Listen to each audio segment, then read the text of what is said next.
Bonjour et bienvenue dans cette nouvelle vidéo. Je m'appelle Nicolas Rebord et aujourd'hui je vous propose d'évoquer la figure de John Dewey et plus spécifiquement son influence en pédagogie, ou tout du moins une partie de son influence en pédagogie. Alors, Dewey est un philosophe américain, né en 1859 à Burlington et décédé en 1952 à New York.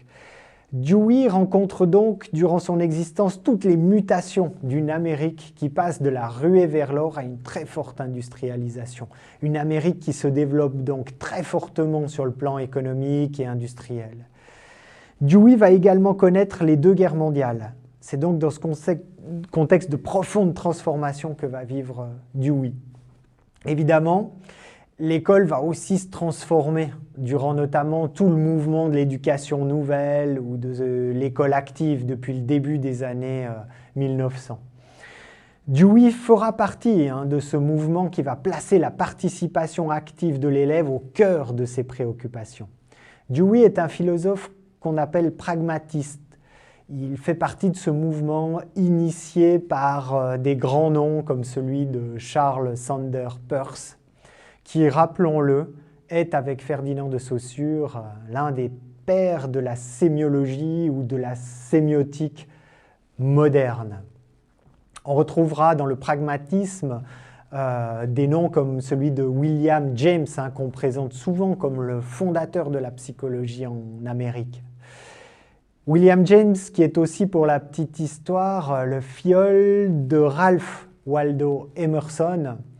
Ralph Waldo Emerson, c'est l'un des fondateurs du transcendentalisme, dont les fondements étaient la croyance fondamentale en la bonté inhérente des humains et de la nature. William James était aussi, pour la petite histoire, le frère d'Henry James. Henry James, l'écrivain à l'œuvre colossale qui est notamment l'auteur d'une célèbre nouvelle qui s'intitule « L'élève », qui met en lumière la formation de la conscience chez un enfant doué.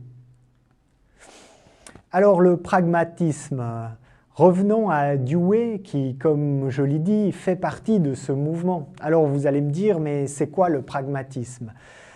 On pourrait le définir ou la définir comme une attitude ou une doctrine qui privilégie l'action concrète et l'expérience plutôt que les théories abstraites.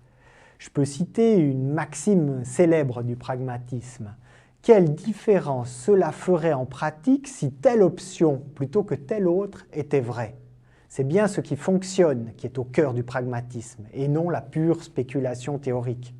Formulé autrement, Peirce dit ceci: ce n'est plus le raisonnement qui détermine ce que la conclusion doit être, mais c'est la conclusion qui détermine ce que le raisonnement doit être. Dit autrement, pour le pragmatisme, n'est vrai que ce qui fonctionne réellement. Pour les pragmatistes, la vérité n'existe pas a priori, mais se révèle progressivement par l'expérience. Alors Darwin est l'inspirateur, ou en tout cas un inspirateur de Dewey.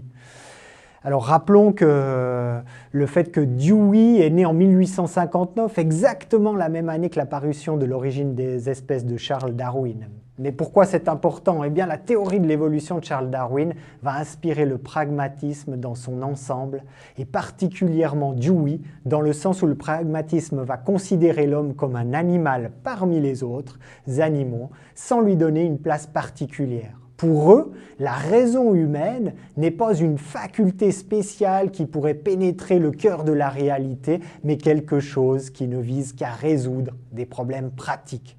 Faisons un pas de plus. Dewey reprend à son compte la théorie de l'évolution pour expliquer l'origine de la pensée et de la connaissance humaine. Pour Dewey, la pensée et la connaissance sont le résultat de l'adaptation de l'organisme humain à son environnement. Dewey va expliquer de la même manière l'origine de la morale, de l'éthique ou de l'esthétique, toujours comme adaptation de l'organisme humain à son environnement. Environnement social cette fois. Dewey, dans cette droite ligne, va critiquer toute philosophie qui tenterait d'établir des vérités immuables. Selon lui, la vérité est relative et dépend de l'environnement et des circonstances. Alors, me direz-vous, Eh bien, selon mon interprétation et de manière très résumée, on pourrait dire que Dewey considère la connaissance comme le résultat de l'adaptation de l'organisme à son environnement. On pourrait dire apprendre c'est vivre et vivre c'est apprendre, vivre c'est faire des expériences et faire des expériences c'est être aux prises avec des situations problèmes. Et pour résoudre des situations problèmes, il faut chercher. Et pour chercher, il y a la démarche d'enquête selon Dewey. Alors, me direz-vous, en quoi consiste la démarche d'enquête? Peut-être qu'on pourrait dire qu'en 1938, dans son livre Logic, The Theory of Inquiry, Dewey reprend à son compte en l'enrichissant un principe fondateur énoncé par Charles Sanders Peirce selon laquelle, je cite, « L'irritation produite par le doute nous pousse à faire des efforts pour atteindre l'état de croyance. Je nommerai cette série d'efforts « recherche ». Je cite Dewey qui définit la démarche d'enquête comme la transformation contrôlée ou dirigée d'une situation indéterminée en une situation qui est si déterminée en ses distinctions et relations constitutives qu'elle convertit les éléments de la situation originelle en un tout unifié. Derrière cette définition un peu alambiquée se cache une idée relativement explicite. Le doute, l'instabilité, produit par le doute, enclenche l'enquête. Pour la suite, je vais m'inspirer de l'excellente synthèse que réalise Joris Tievna dans son excellent article « John Dewey et la théorie de l'enquête ». Il évoque ceci. Cette activité d'expérimentation, d'investigation, ou comme il l'appelle parfois, de pensée réflexive, est entendue comme la démarche contrôlée par laquelle l'individu parvient à convertir une situation douteuse, dans laquelle il ne peut agir et comprendre, en une situation stable, dans laquelle la continuité de l'action est retrouvée. La démarche d'enquête se présente comme un acte de pensée réflexif, permettant au sujet de sortir du doute et de la confusion pour parvenir à rendre la situation intelligible pour enrichir son expérience. C'est pour retrouver un équilibre situationnel que l'individu se met en quête de nouveaux savoirs. La démarche d'enquête en 5 étapes que nous allons développer maintenant. Alors l'étape, numéro 1, c'est la situation indéterminée ou le doute. C'est le début du processus, la première étape de la démarche d'enquête, ce qui fait que la situation est instable, problématique. On peut citer Dewey qui indique « divers noms servent à caractériser cette situation indéterminée, où nous les disons perturbées, ambiguës, confuses, pleines de tendances contradictoires, obscures, etc. » L'étape numéro 2, c'est l'institution du problème. C'est l'étape qui vise à déterminer la nature du problème. On peut citer Dewey qui dit « découvrir ce que sont le ou les problèmes qu'une situation problématique pose à l'enquête ». C'est être bien avancé dans l'enquête. L'étape numéro 3, c'est la détermination de la solution du problème. L'étape 3, c'est ici l'étape des propositions possibles, permettant d'apporter une solution au fameux problème. Dewey disait, on se demande si elle convient fonctionnellement, si elle peut être le moyen de résoudre la situation donnée. En passant à l'étape numéro 4, c'est le raisonnement ou l'expérimentation des suggestions. C'est ici que nous testons les propositions de solutions. Sont-elles pertinentes ? Quelles implications de l'une ou l'autre de ces propositions? Quelle efficacité? Dewey disait, à travers une série de significations intermédiaires, on atteint enfin une signification qui convient plus clairement au problème en question. On sélectionne donc la meilleure possibilité de surmonter le problème. À l'étape numéro 5, c'est le caractère vraiment opérationnel des faits significations. C'est ici que l'expérimentation de la suggestion est réalisée. Si ça fonctionne, Dewey énonçait ceci. Les idées sont opérationnelles en ce qu'elles provoquent et dirigent les opérations ultérieures de l'observation. Ce sont des propositions et des plans pour agir sur des conditions existantes. de façon à amener de nouveaux faits à la lumière et à organiser tous les faits choisis en un tout cohérent.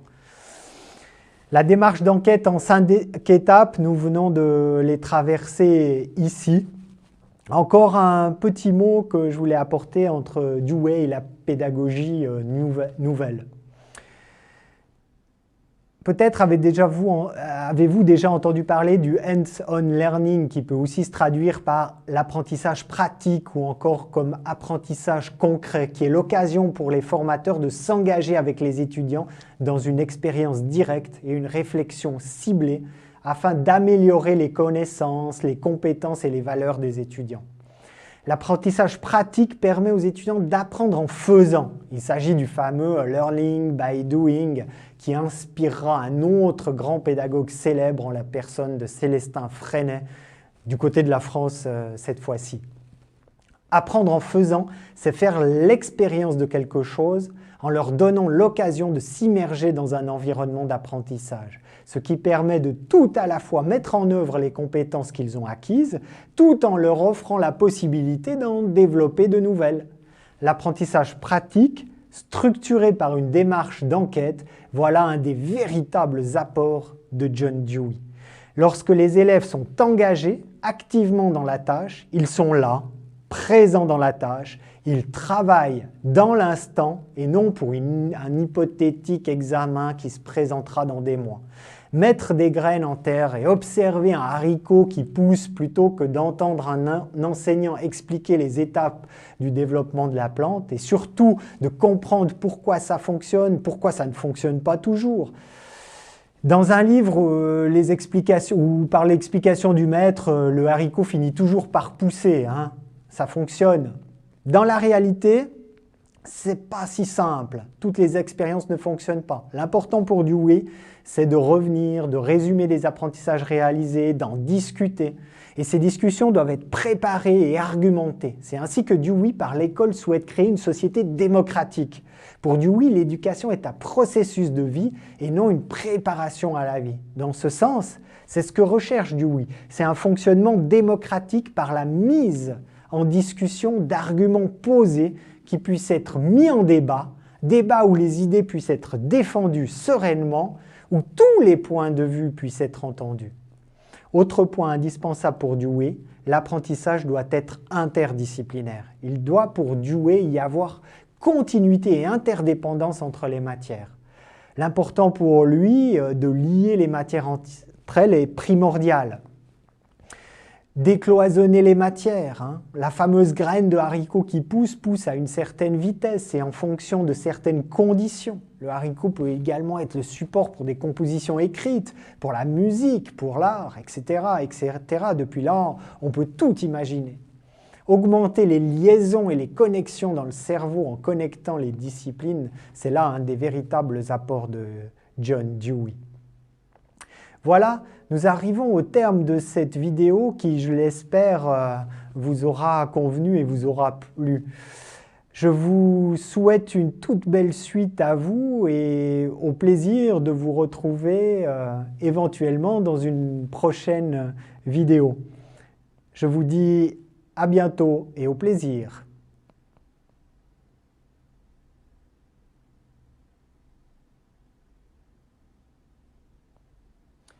Bonjour et bienvenue dans cette nouvelle vidéo. Je m'appelle Nicolas Rebord et aujourd'hui je vous propose d'évoquer la figure de Maria Montessori et plus spécifiquement de son influence en pédagogie et pour l'éducation de la petite enfance.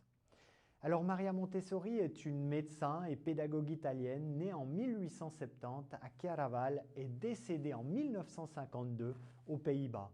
Maria Montessori vit donc à l'époque d'une Europe en pleine transformation, marquée par l'industrialisation, les mouvements sociaux et l'émergence du féminisme. Elle sera d'ailleurs l'une des premières femmes médecins en Italie, diplômée en 1896. Maria Montessori connaîtra également les 2 guerres mondiales. Elle devra fuir le régime fasciste de Mussolini. C'est dans ce contexte de lutte pour l'émancipation et de profonde mutation sociale que va œuvrer Maria Montessori. Elle fera partie du mouvement qu'on appellera l'éducation nouvelle, qui va révolutionner la vision de l'enfant et de l'apprentissage au début du XXe siècle. Maria Montessori commence sa carrière comme médecin dans une clinique psychiatrique où elle travaille avec des enfants présentant, selon les termes de l'époque, des déficiences mentales. C'est là qu'elle découvre les travaux de deux médecins français qui vont profondément l'influencer. Le premier, c'est Jean Itard, célèbre pour son travail avec Victor de l'Aveyron, mis en scène dans le célèbre film que vous connaissez peut-être de François Truffaut, L'Enfant sauvage, en 1969. Le deuxième à l'influencer, c'est Édouard Séguin, qui a notamment développé une méthode éducative pour les enfants déficients. Maria Montessori va reprendre leurs approches basées sur l'observation et la manipulation d'objets sensoriels.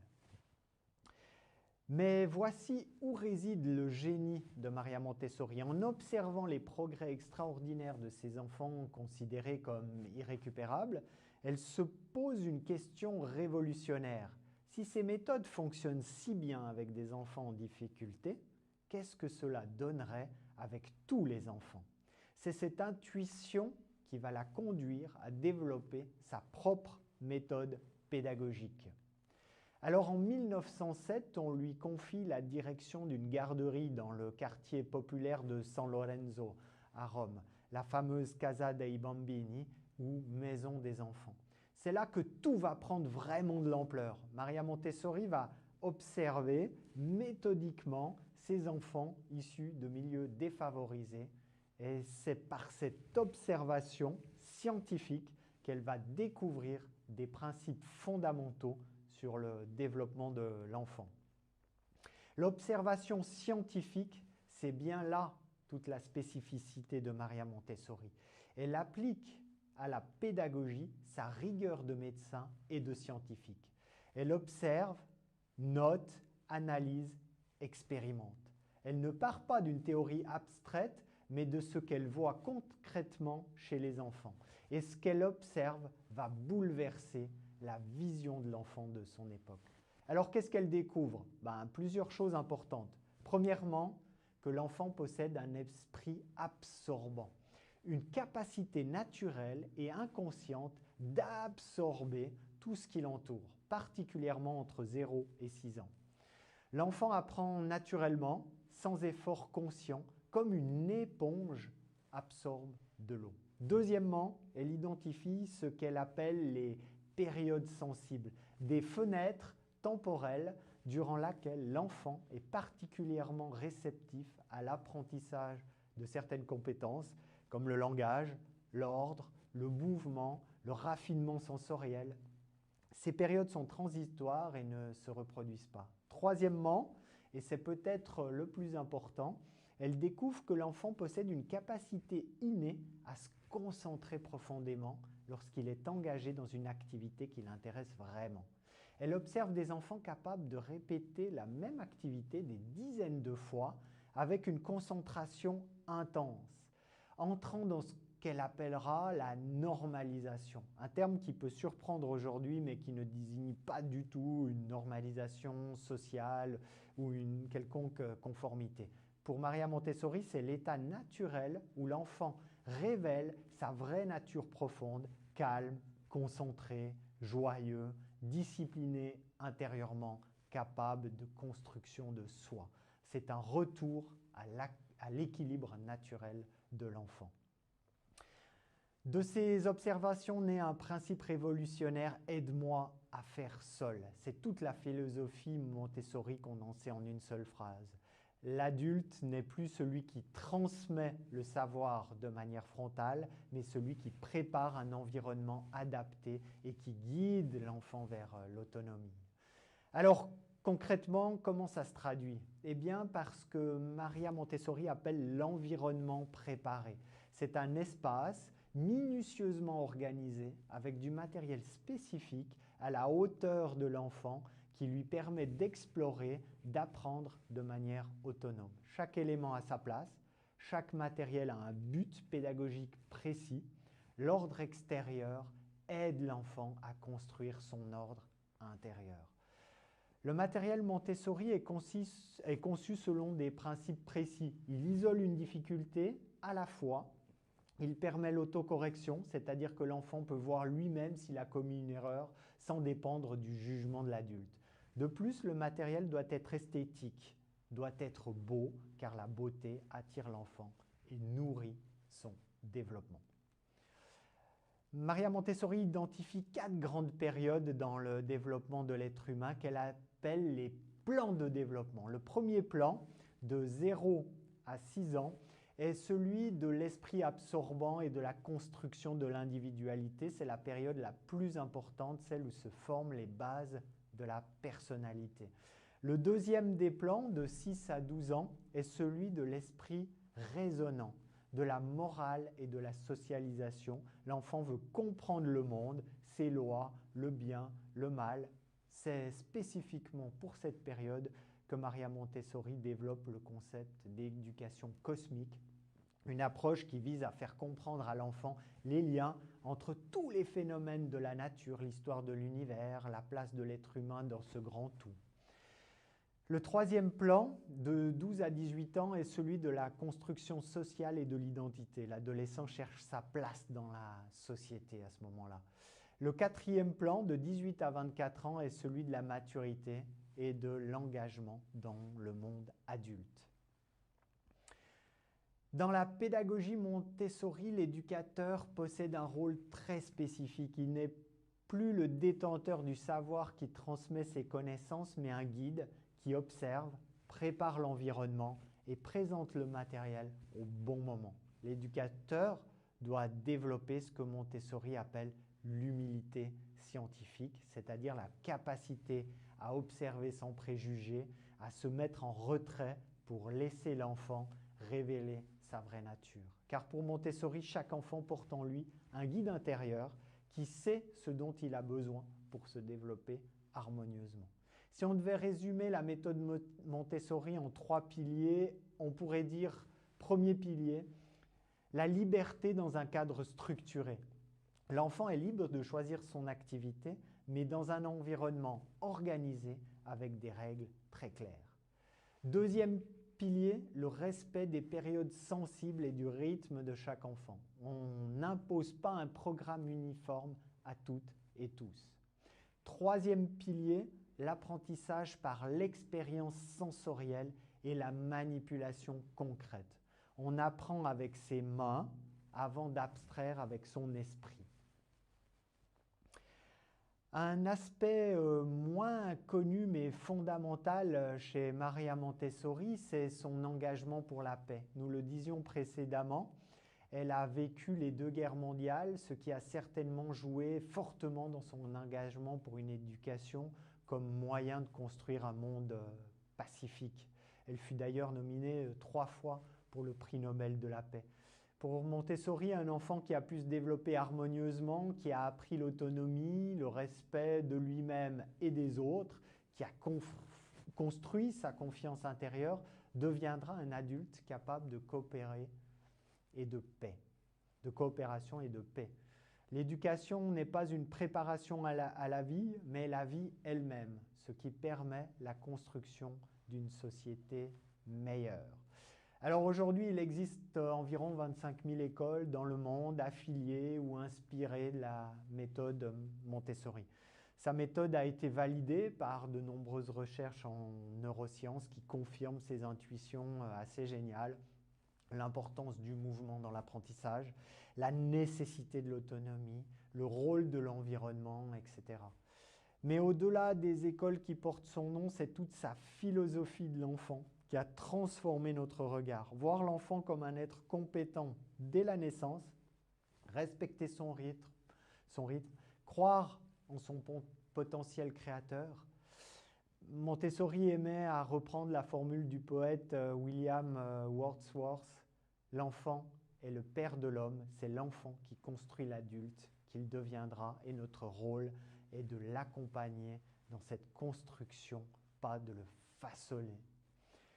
Voilà, nous arrivons au terme de cette vidéo. J'espère qu'elle vous aura plu et au plaisir de vous retrouver dans une prochaine. Je vous souhaite une toute belle suite à vous. et au plaisir de découvrir Maria Montessori.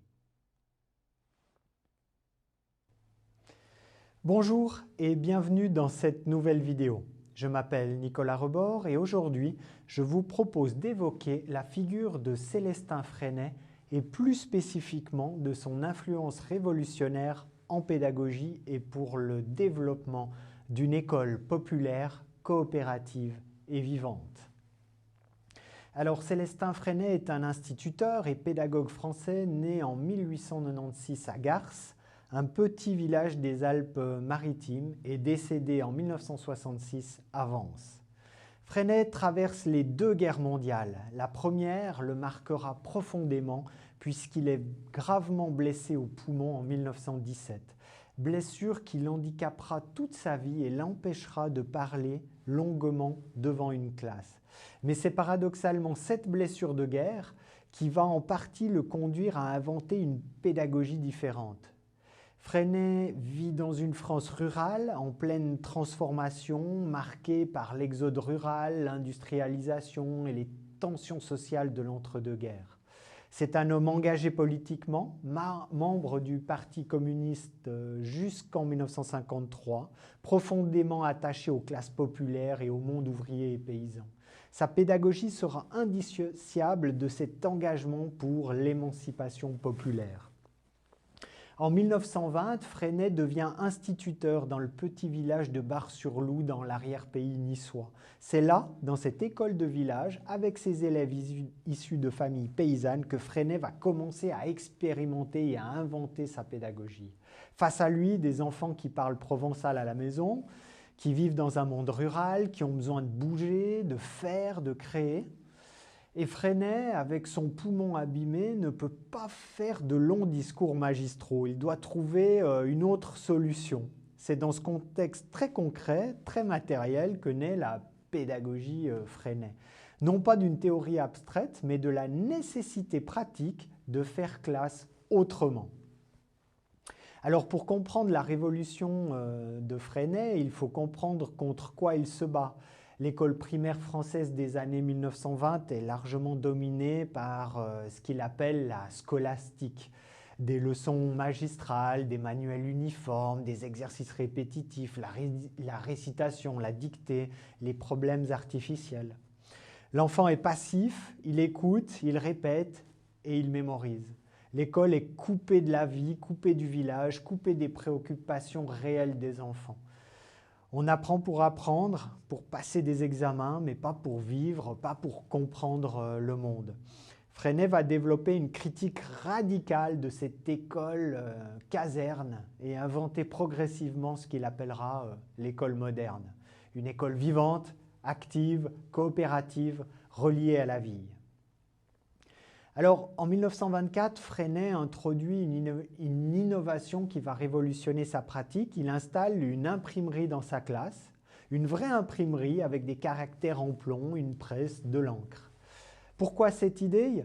Freinet veut que les enfants écrivent pour de vrai, pour être lus, pour communiquer vraiment, pas seulement pour le maître ou pour obtenir une note.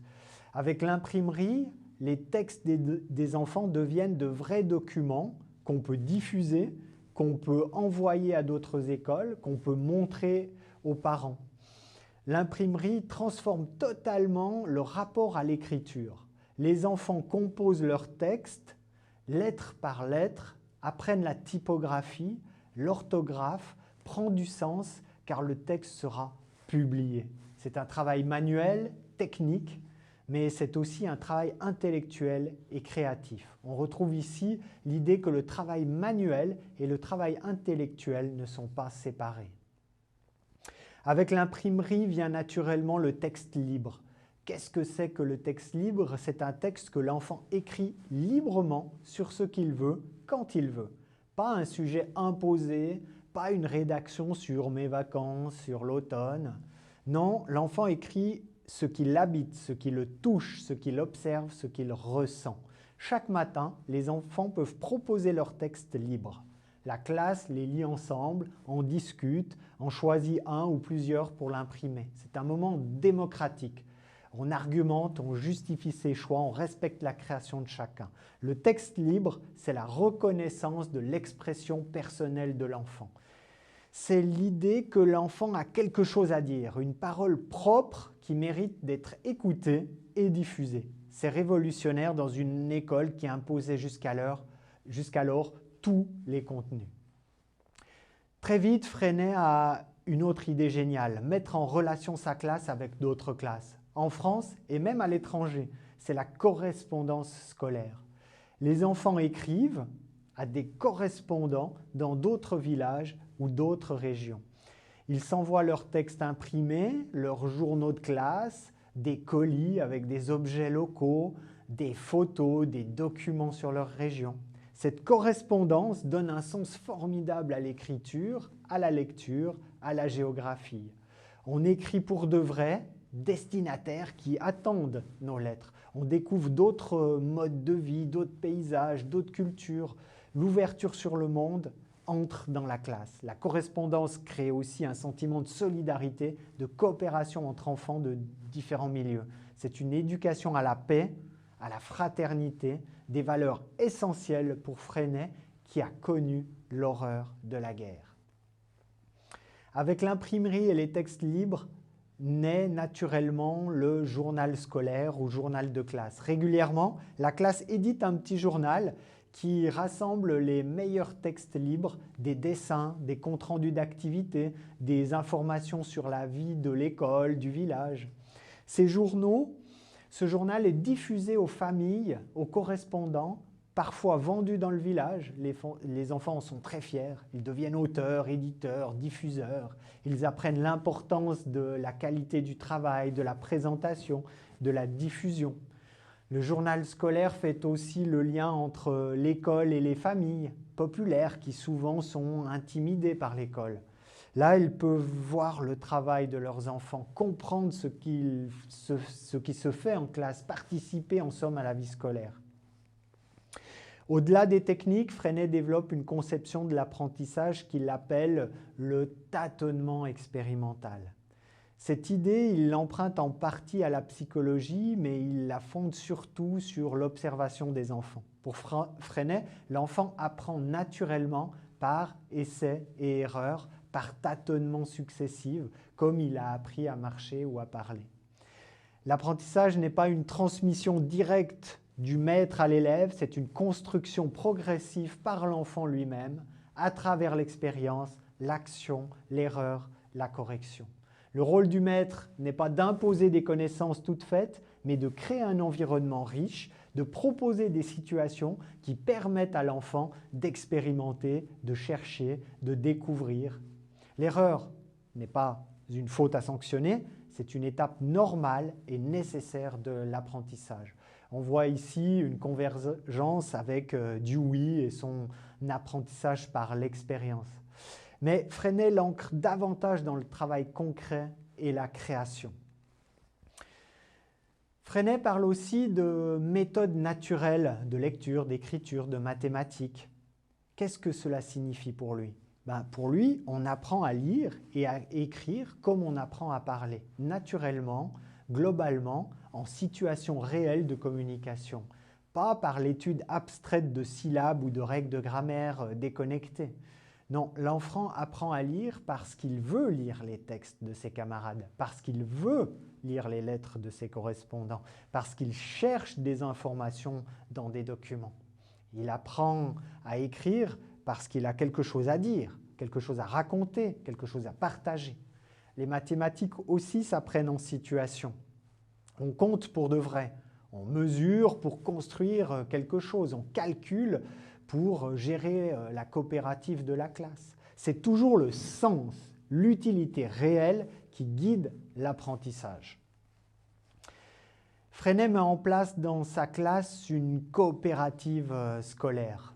C'est une forme d'organisation démocratique de la classe où les enfants participent aux décisions, gèrent collectivement certaines ressources, organisent des projets communs, par exemple. Il y a un conseil de coopérative régulier où on discute des problèmes de la classe, où on propose des projets, où on prend des décisions collectivement. Les enfants apprennent ainsi la démocratie en la vivant, pas en l'étudiant abstraitement dans des livres. Ils apprennent aussi à gérer un budget, celui de la coopérative par exemple, à s'organiser, à répartir les tâches, à respecter les décisions collectives. C'est une éducation à la responsabilité, à l'autonomie, à la vie sociale. Pour Freinet, l'école doit être une vraie communauté de vie et de travail, pas seulement un lieu de transmission des savoirs. Freinet développe aussi l'outil du plan de travail individuel. Chaque enfant, chaque semaine, établit avec le maître son plan de travail personnel, ce qu'il doit faire, ce qu'il veut faire, dans quel ordre, à quel rythme. Cela permet de respecter le rythme de chacun, de différencier également les apprentissages, de développer l'autonomie. L'enfant n'est plus dans une classe où tous font la même chose en même temps. Il devient acteur de son apprentissage. Il apprend à s'organiser, à gérer son temps. Le maître circule, aide, guide, mais ce n'est plus lui qui dirige de manière frontale. La classe devient un lieu de travail différencié où chacun avance à son rythme dans une ambiance de travail sérieuse mais non autoritaire. Pour permettre ce travail autonome, Freinet et le mouvement qu'il crée développent tout un matériel pédagogique, des fichiers autocorrectifs en français, mathématiques, en sciences, où les enfants peuvent travailler seuls et se corriger eux-mêmes. Il y a aussi des bandes enseignantes, des boîtes à mots, tout un matériel concret que les instituteurs fabriquent souvent eux-mêmes et qu'ils partagent entre eux. C'est important, la pédagogie Freinet n'est pas qu'un ensemble d'idées, c'est aussi des techniques concrètes, des outils matériels. Freinet est un praticien, un inventeur de techniques, pas seulement un théoricien. Alors l'histoire de Freinet n'est pas un long fleuve tranquille. Ses méthodes, son engagement politique dérangent. En 1933, il est victime d'une violente campagne de presse et de persécutions locales qui le forcent à quitter l'enseignement public. Avec sa femme Élise Freinet, également institutrice et pédagogue, il décide alors de créer sa propre école privée Avance en 1935. Cette école devient un lieu d'expérimentation et de formation pédagogique où affluent des visiteurs du monde entier. Pendant la Seconde Guerre mondiale, Freinet, résistant, est interné dans des camps. Son école est fermée, il ne pourra la réouvrir qu'en 1945. Mais rien n'arrête son engagement. Jusqu'à sa mort en 1966, il continue d'animer le mouvement de l'école moderne, de former des instituteurs, d'écrire, d'innover. Car Freinet ne travaille pas seul. Dès les années 20, il crée un réseau d'instituteurs qui expérimentent ces techniques. Ce réseau devient la coopérative de l'enseignement laïque, la CEL, puis l'Institut coopératif de l'école moderne, l'ICEM. Ces instituteurs s'inscrivent, se rencontrent lors de congrès, partagent leur expérience, fabriquent ensemble du matériel pédagogique. C'est un véritable mouvement coopératif de transformation de l'école par les enseignants eux-mêmes. Ce mouvement existe encore aujourd'hui et continue de promouvoir et d'adapter les pédagogies Freinet dans des milliers de classes en France et dans le monde. C'est une spécificité importante. Freinet a créé non seulement une pédagogie, mais aussi un mouvement vivant d'enseignants praticiens qui continuent d'innover collectivement. Alors, vous l'avez compris, Freinet s'inscrit dans une filiation pédagogique. Il a lu Rousseau, il a tiré l'idée d'éducation naturelle. Pestalozzi également a attiré son attention sur les enfants pauvres. Montessori et son matériel pédagogique. Dewey et son apprentissage par l'expérience. Mais Freinet a sa spécificité. Il développe une pédagogie ancrée dans le monde populaire, dans l'école publique, avec très peu de moyens. Ce n'est pas une pédagogie pour privilégier avec un précepteur ou dans une école privée équipée. C'est une pédagogie populaire pour tous que des instituteurs ordinaires peuvent mettre en œuvre dans leur classe ordinaire. C'est une pédagogie matérialiste aussi, au sens où elle part toujours du concret, du matériel, du travail réel. Alors, si on devait résumer les principes de la pédagogie Freinet, comme premier principe, l'expression libre de l'enfant. Chaque enfant a quelque chose à dire, une créativité propre qu'il faut libérer. Deuxième principe, le travail coopératif. On apprend ensemble, on s'entraide, on construit collectivement. Troisième principe, le tâtonnement expérimental. On apprend par essai et erreur, par l'expérience, pas par la transmission magistrale. Quatrième principe, l'ancrage dans la vie réelle. L'école doit être liée à la vie, au village, au monde. On apprend des choses utiles qui ont du sens. Cinquième principe, la démocratie et l'autonomie. Les enfants participent aux décisions, s'organisent, deviennent responsables. Sixième principe, une pédagogie populaire et émancipatrice. L'école doit servir les enfants du peuple, leur donner les moyens de comprendre le monde et de le transformer.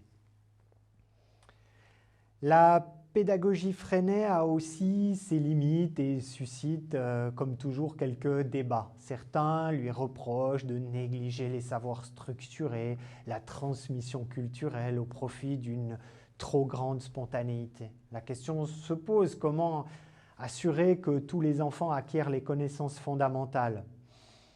D'autres questionnent le temps nécessaire. Les techniques Freinet demandent beaucoup de préparation, beaucoup de matériel, beaucoup d'énergie de la part de l'enseignant. Est-ce généralisable? L'engagement politique de Freinet a aussi été discuté. Peut-on séparer sa pédagogie de son projet politique?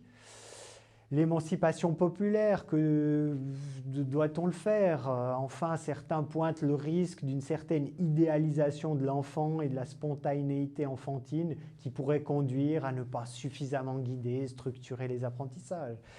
Ces débats restent vivants aujourd'hui, même à l'intérieur du mouvement Freinet lui-même d'ailleurs.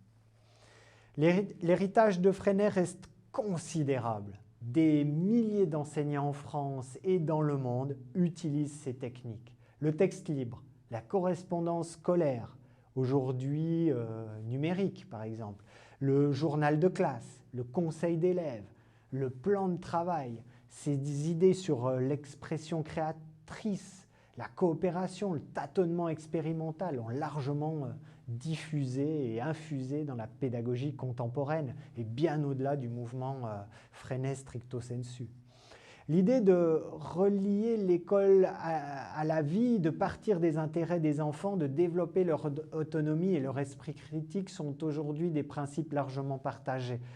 Même si leur mise en œuvre reste toujours un défi, Freinet nous rappelle aussi qu'une autre école est possible, qu'on peut transformer l'école de l'intérieur avec peu de moyens, par la coopération entre enseignants, par l'innovation pédagogique concrète. Dans un monde où l'école est souvent critiquée pour son caractère trop académique, trop déconnecté de la vie, trop autoritaire, Freinet reste une source d'inspiration majeure pour penser et pratiquer une école véritablement émancipatrice. Voilà, nous arrivons au terme de cette vidéo. J'espère qu'elle vous aura plu et donné envie de découvrir un peu plus largement Célestin Freinet.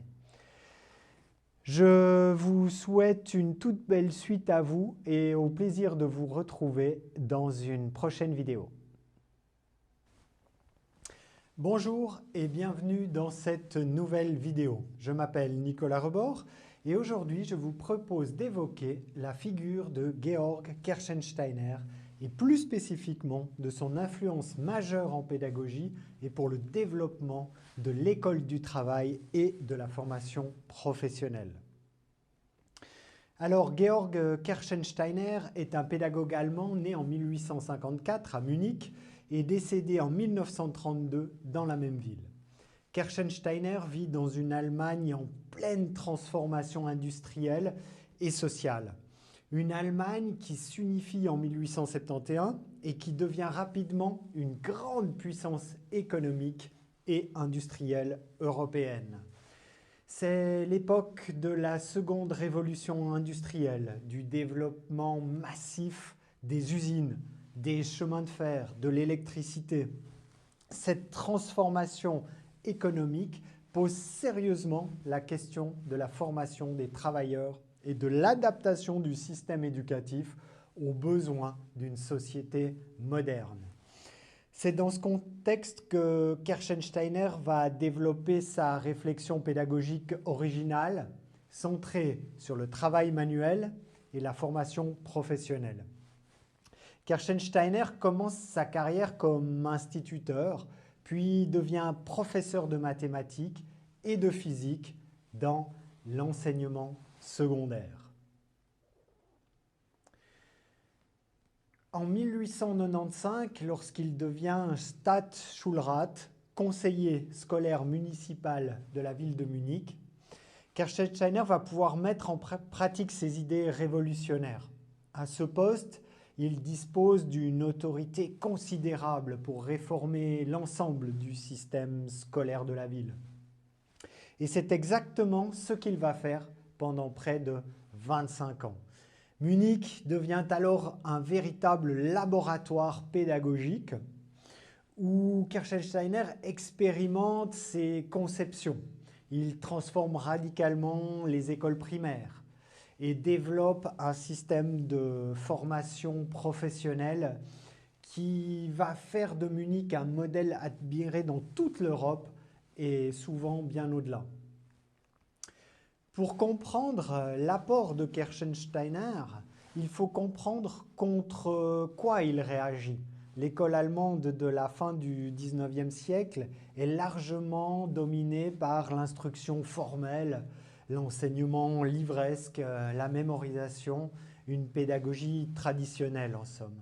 Les enfants, surtout ceux des classes populaires destinés à devenir ouvriers, reçoivent un enseignement abstrait, déconnecté de leur vie future. Kerschensteiner observe que cette école ne prépare pas véritablement les jeunes à leur vie professionnelle, ne développe pas leur capacité à travailler de manière autonome et responsable, et surtout ne forme pas des citoyens actifs capables de contribuer au bien commun.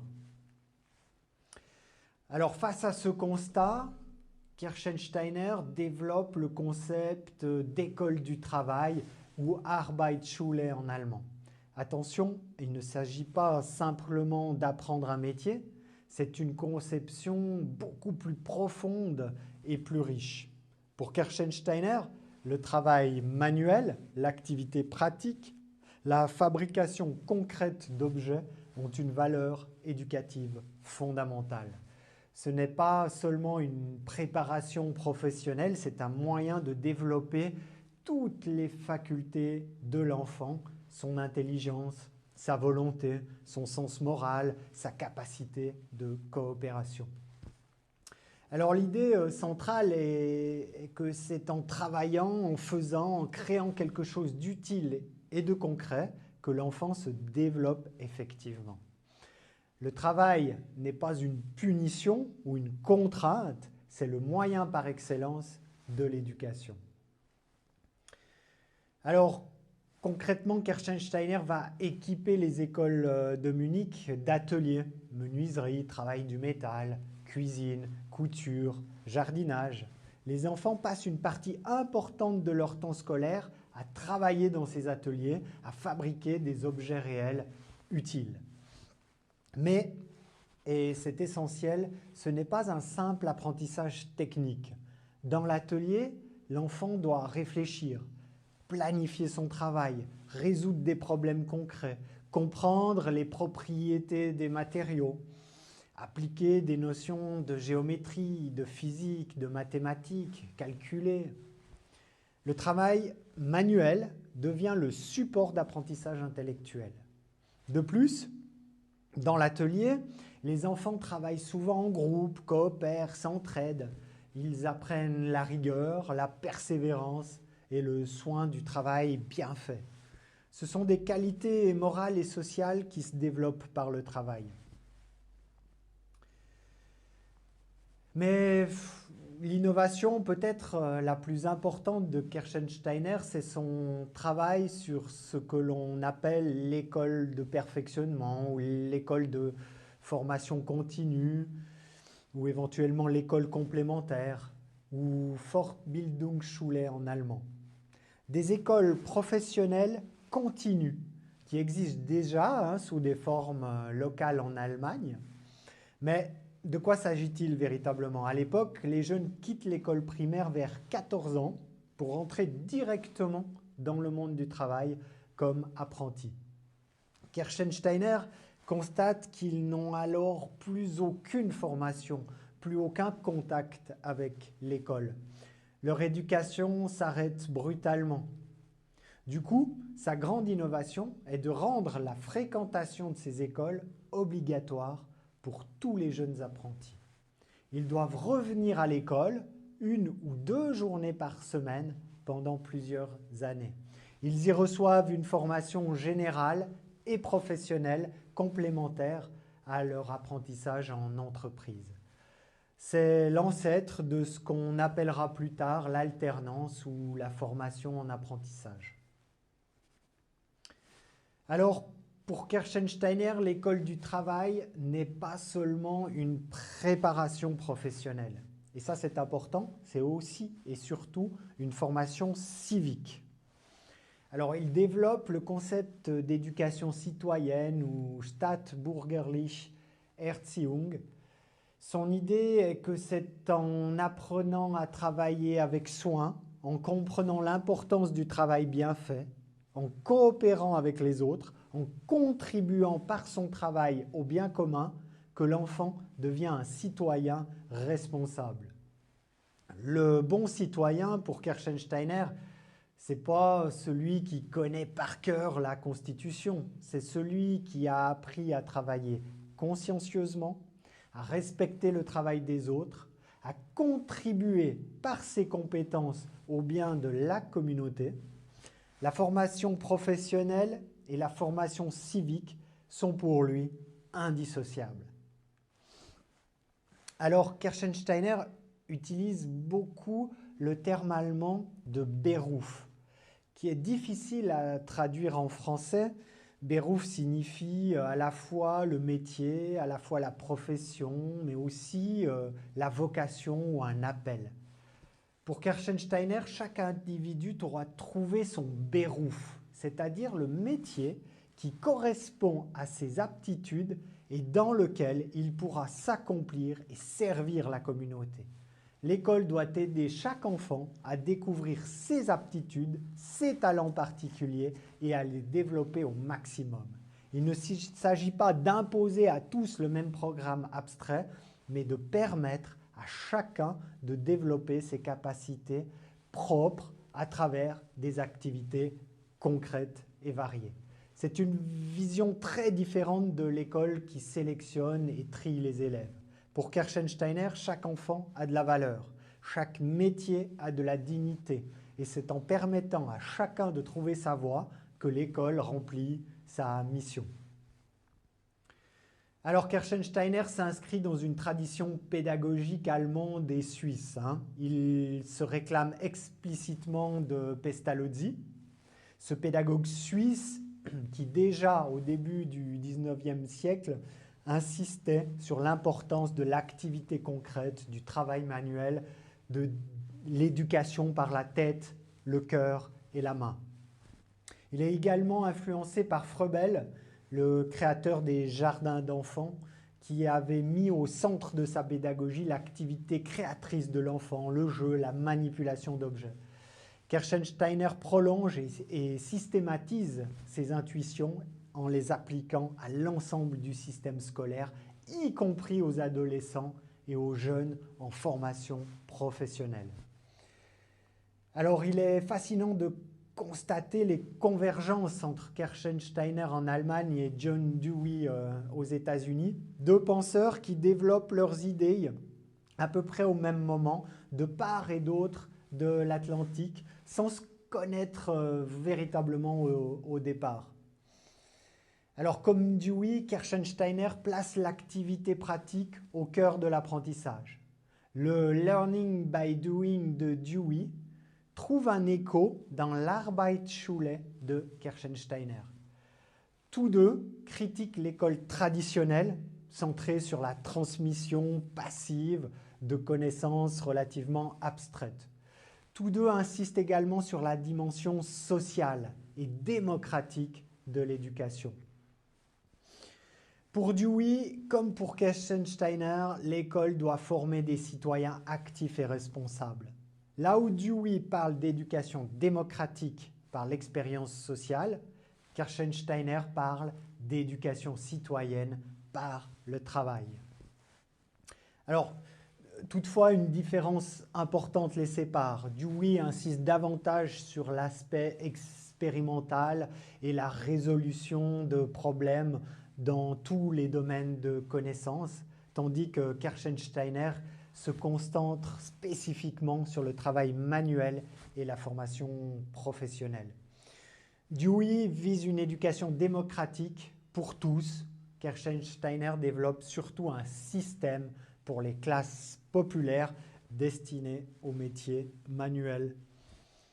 Ces deux penseurs se découvriront mutuellement et s'apprécieront.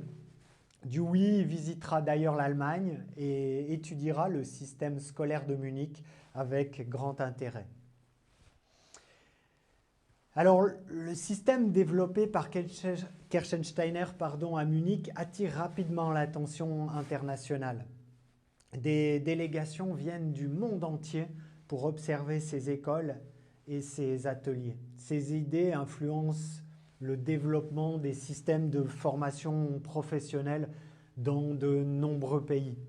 On retrouve son influence dans le développement, par exemple, de l'enseignement technique et professionnel en France, en Suisse, en Autriche, mais aussi aux États-Unis, où le mouvement de l'éducation manuelle s'en inspire assez profondément.